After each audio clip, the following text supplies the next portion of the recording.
하나님 말씀은 사무엘상 17장 1절로 11절 말씀입니다.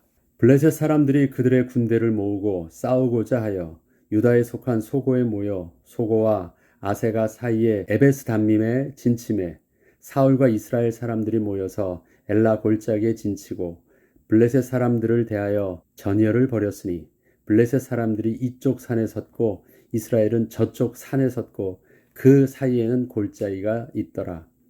블레셋 사람들의 진영에서 싸움을 도두는 자가 왔는데 그의 이름은 골리앗이요 가드 사람이라. 그의 키는 6규빗 한 뼘이요 머리에는 노투구를 썼고 몸에는 비늘 갑옷을 입었으니 그 갑옷의 무게가 놋 5천 세겔이며 그의 다리에는 놋 각반을 쳤고 어깨 사이에는 놋 단장을 메었으니 그 창자루는 배틀채 같고 창날은 철 600세겔이며 방패든 자가 앞서 행하더라. 그가 서서 이스라엘 군대를 향하여 외쳐 이르되 너희가 어찌하여 나와서 전열을 벌였느냐. 나는 블레셋 사람이 아니며 너희는 사울의 신복이 아니냐. 너희는 한 사람을 택하여 내게로 내려보내라. 그가 나와 싸워서 나를 죽이면 우리가 너희의 종이 되겠고 만일 내가 이겨 그를 죽이면 너희가 우리의 종이 되어 우리를 섬길 것이니라. 그 블레셋 사람이 또 이르되 내가 오늘 이스라엘의 군대를 모욕하였으니 사람을 보내어 나와 더불어 싸우게 하라 한지라. 사울과 온 이스라엘이 블레셋 사람의 이 말을 듣고 놀라 크게 두려워하니라. 아멘. 오늘은 우리가 잘 알고 있는 다윗과 골리앗의 이야기가 나오는 장입니다. 앞으로 며칠에 걸쳐서 이 부분들을 다루려고 하는데요. 이스라엘과 블레셋의 싸움의 그 앞장선 장수는 다윗과 골리앗이 아니죠. 사울 왕과 블레셋의 장수 골리앗의 싸움입니다. 거기에 다윗이 끼어드는 것이죠. 본래 지금 이 상황은 이스라엘과 블레셋, 그 다음에 사울과 골리앗의 싸움 안에 있습니다. 그래서 오늘은 사울과 골리앗을 먼저 대비해서 이 싸움의 상황들을 전체적으로 우리가 사실적으로 파악한 후에 다윗과 골리앗이 하는 블레셋과 이스라엘의 전쟁을 볼 수 있도록 그렇게 하겠습니다. 그러기에 오늘 제목은 골리앗의 자신감과 사울의 열등감입니다. 현재 블레셋과의 싸움은 우연히 발생된 어떤 원인에 의한 것이 아니었습니다. 블레셋은 싸우기를 원했기에 만반의 준비를 하고 이스라엘을 치러 온 것입니다. 만약에 이 전쟁의 상황이 어떤 원인에 의한 것이었다면 그 싸움의 원인을 해결해야 하는 것이 서로 피해가 없이 싸움을 끝내는 방법이 되겠지만 지금 블레셋이 골리앗을 앞장 세워 이스라엘과 싸우려 하는 것은 싸움 자체의 목적이 있었기 때문에 이스라엘은 다른 준비를 하고 싸움에 임해야 했습니다. 저들은 지금 어떻게든 무조건 싸움이 일어나도록 모든 수단과 방법을 다 쓰고 있었습니다. 이렇게 저들이 정면으로 싸움을 걸고 나선다는 것은 그만큼 싸움에 자신감이 있다는 것이고 그 자신감의 중심에는 블레셋의 최고 장수 골리앗이 있었습니다. 골리앗, 그의 키는 6규빗 한 뼘입니다. 그의 외모가 대단하다는 것을 말합니다. 블레셋 진영에서 싸움을 도두는 자가 왔는데 그의 이름은 골리앗이요 가드 사람이라. 그의 키는 6규빗 한 뼘이요 머리에는 노투구를 썼고 몸에는 비늘 갑옷을 입었으니 그 갑옷의 무게는 놋 5천 세겔이며 그 다리에는 놋 각반을 쳤고 어깨 사이에는 놋 단창을 메었으니 그 창자루는 배틀채 같고 창날은 철 600세겔이며 방패든 자가 앞서 행하더라. 블레셋 진영에서 싸움을 걸기 위해서 대표로 나온 골리앗은 블레셋에서 싸움을 제일 잘하는 챔피언이었습니다. 그 키와 힘과 싸움의 능력이 블레셋을 대표할 만한 자였습니다. 골리앗은 적진에서 나와서 이스라엘을 향하여 끊임없이 모욕을 하면서 우리 블레셋은 나와 같이 이렇게 힘이 세고 강하다는 것을 계속 드러내 보였습니다. 사실 사울도 보면 이스라엘에서 그 키가 모든 사람보다 어깨 위로 더 컸다라고 말합니다. 골리앗은 그의 키가 6규빗 한 뼘이라고 말하지만 또 사울 왕도 보면 그 키는 골리앗보단 작지만 이스라엘에서는 30cm 이상 큰 사람이었습니다. 이스라엘은 골리앗을 골리앗 한 사람만으로 보게 된 것이 아니라 골리앗이 바로 블레셋 자체로 보게 되었습니다. 이렇게 저들이 골리앗을 블레셋 전체로 보게 된 이유는 지난날 이스라엘이 사울 왕을 선택할 때 가지고 있었던 그 선택의 기준이었고, 사울 왕에 대한 그들의 만족감과 자부심의 그 이유와 다르지 않은 것이었기 때문이었습니다. 저들이 사울 왕을 요구할 때 이랬었죠. 우리도 다른 나라들 같이 우리의 왕이 우리를 다스리며 우리 앞에 나가서 우리의 싸움을 싸워야 할 것이니이다. 지금 보면 골리앗이 저들 앞에 섰고 저들의 싸움을 대신 싸워주고 있는 것이에요. 내가 블레셋을 대신하여서 내가 앞에 서서 블레셋 싸움을 내가 싸우니까 너희들도 그렇게 세웠던 사울 왕이 나오든지 아니면 대표해서 그 신하가 나오든지 한번 대표적으로 붙자 이겁니다. 이스라엘은 사무엘에게 왕을 요구할 때 그 이유가 명확했습니다. 우리도 다른 나라들과 똑같은 방식으로 전쟁을 치르며 나라의 통치가 이루어지게 하겠다는 것이었습니다. 당시의 다른 나라들의 싸움의 방식은 그 나라를 대표할 만한 최고의 장수가 앞장을 서서 싸움을 대표로 하고 상대의 기설을 꺾는 것이었고, 이렇게 그 기준에 맞는 자로 뽑힌 자가 바로 사울이었습니다. 그 사울은 기스에게 아들이 있으니 그의 이름은 사울이요 준수한 소년이라. 이스라엘 자손 중에 그보다 더 준수한 자가 없고 키는 모든 백성보다 어깨이만큼 더 컸더라. 골리앗과 비교하고 있죠. 골리앗과 같은 기준으로 이스라엘을 대표하는 왕으로 뽑혀 있다는 것입니다. 이스라엘 백성들은 이렇게 뽑은 사울 왕을 통하여 정말 그들이 원한 대로 주변 나라들과 수많은 전쟁을 치렀습니다. 앞서 보면 그동안 골리앗이 나타나기 전까지 사울은 다른 나라 앞에서도 힘센 장수였고 저들보다 키도 컸고 용맹하게 저들의 기세를 꺾을 만한 왕의 위엄을 가지고 싸움을 그렇게 잘 치렀었습니다. 그런데 사울 왕보다 더 큰 골리앗이 갑자기 나타난 것입니다. 골리앗의 키와 용모가 사울과 이스라엘 백성의 눈에는 너무도 확실하게 들어왔습니다. 그 이유는 지금 이스라엘이 자랑하며 의지하고 따르고 있던 사울이 그러한 기준으로 뽑힌 왕이었고, 그들이 그렇게 자부심을 가지고 자랑하고 있었고 의지하고 있었기 때문에 언제나 그것만 보였어요. 저들 조그만하네, 저들 아무것도 아니네. 그 기준이 무엇이었습니까? 내가 사울 왕을 뽑은 기준이었고 우리가 사울 왕을 의지하고 있는 기준이었기 때문에 그렇습니다. 그런데 그동안은 사울 왕보다 크고 용맹한 자가 없었는데 갑자기 사울보다 더 크고 용맹하며 잔인하기까지 한 새로운 인물이 블레셋에서 나타난 것이었습니다. 블레셋도 사울 왕을 그동안 보고 있다가 이제는 골리앗을 보면서 한번 해볼 만하구나 하고 쳐들어온 것입니다. 이제 이스라엘에게는 골리앗과 사울이 비교되기 시작했습니다. 사울이 우리 이스라엘에서는 최고의 장수였지만 골리앗의 키와 그의 용맹성 앞에서는 비교가 불가할 정도로 초라하게 보이게 되었습니다. 싸움을 하고자 하는 의지 자체가 완전히 꺾여버리게 된 것입니다. 골리앗과 사울과의 싸움은 이미 싸워보기도 전에 끝이 날 수밖에 없었습니다. 이미 다른 나라들과 똑같은 전쟁의 방식을 가지고 있었기 때문에 그 기준에 맞추어서 그동안은 승리도 했지만 또 그 기준에 맞춰서 사울과 골리앗을 비교해보면 사울은 이스라엘을 대표해서 골리앗 앞에 나가서 싸울 때 상대가 안 되는 외형적 조건을 갖추고 있었기 때문이었습니다. 이러한 상황을 잘 알고 있던 골리앗은 자기만의 전쟁터로 이스라엘을 끌어들인 후 마음껏 모욕하고 있었습니다. 나와봐라, 나와봐라. 내가 더 키가 더 크고 내가 더 힘이 세고 내가 가지고 있는 무기가 막강하다. 자꾸 자기한테 나오라고 말하는 것입니다. 그것이 그가 싸움을 도두고 있는 목소리였습니다. 그가 서서 이스라엘 군대를 향하여 외쳐 이르되 너희가 어찌하여 나와서 전열을 벌였느냐. 나는 블레셋 사람이 아니며 너희는 사울의 신복이 아니냐. 너희는 한 사람을 택하여 내게로 내려보내라. 그가 나와 싸워서 나를 죽이면 우리가 너희의 종이 되겠고 만일 내가 이겨 그를 죽이면 너희가 우리의 종이 되어 우리를 섬길 것이니라. 자, 이것은 분명히 골리앗이 유리한 싸움으로 그동안 세상 왕이 싸우던 전쟁 방식으로 이스라엘을 끌어들여서 싸우고자 계속해서 싸움을 도두고 있는 것입니다.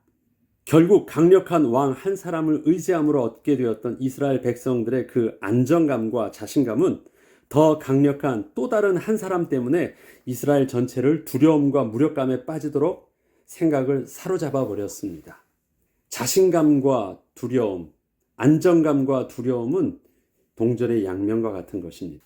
이렇듯 세상 나라의 싸움의 방식을 이스라엘이 똑같이 취한다면 골리앗보다 더 센 왕을 이스라엘이 세운다고 해도 결국 그 왕보다 더 젊고 힘이 센 또 다른 강력한 왕이 나타날 것이고, 계속해서 왕은 전혀 답이 되질 못하고 인간의 한계에 부딪히게 되기를 반복하게 될 것입니다.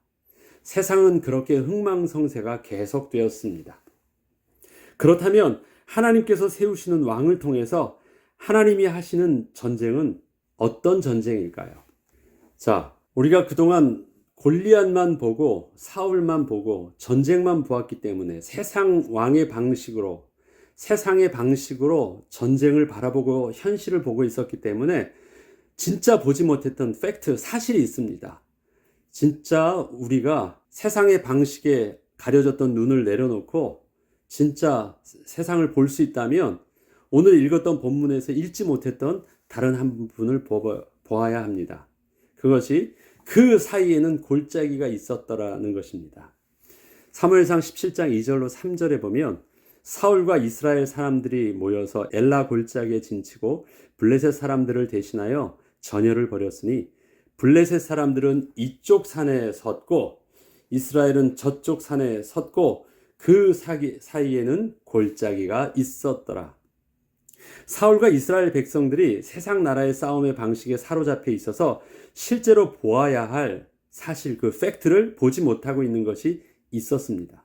골리앗과 사울을 비교할 것이 아니라 지금 이스라엘과 블레셋이 골짜기를 사이에 두고 서로 양쪽 산 위에 상대를 마주하고 있다는 것입니다. 이것은 어느 쪽도 서로 불리하거나 유리하지 않은 상황이라는 것입니다. 어느 누구도 먼저 공격하는 것은 자멸에 가까운 피해를 입을 수밖에 없는 산성에 저들이 서로 진을 치고 방어진을 치고 있는 것입니다. 만일 누구든지 공격을 먼저 하게 되면 박살나게 돼 있어요. 산꼭대기에서 그 지형적인 유리함 때문에 도저히 그냥 정면으로 승부했다가는 아주 치명적인 패배를 할 수밖에 없는, 피해를 입을 수밖에 없는 상황에 놓이게 되는 것입니다. 지금 골리앗이 이렇게 이스라엘 앞에 나와서 싸움을 도두고 있는 것은 겉으로는 싸움에 대한 자신감을 드러내 보이고 있는 것 같지만 실제적으로는 저들도 무모하게 공격할 수 없는 한계가 있었기 때문에 자꾸 자신들의 전쟁으로 끌어들이려 하고 있는 것이었습니다. 현재 이스라엘의 문제는 그동안 사울 왕을 의지했던 그 자신감과 믿음이 골리앗 때문에 무너진 것이었지 블레셋의 침공 자체가 문제가 아니었습니다. 사울과 온 이스라엘이 블레셋 사람의 이 말을 듣고 놀라 크게 두려워하니라. 사울과 이스라엘 백성들은 든든한 산성에 딱 있으면서도 지금 뭘 보냐면 골리앗의 말만 듣고 그 말 때문에 간담이 높고 아무것도 못하고 있는 것입니다. 두려워할 필요가 없어요. 철로 역정의 주인공 이름이 크리스찬입니다.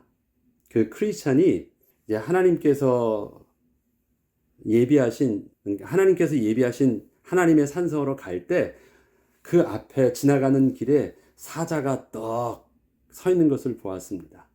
그러니까 건너가기가 힘들어요. 사자가 물릴까봐. 두려워하고 있을 때 그동안 가까이에서 보니까 멀리서 두려워서 볼 땐 보지 못했던 것을 가까이 가니까 보게 되었어요.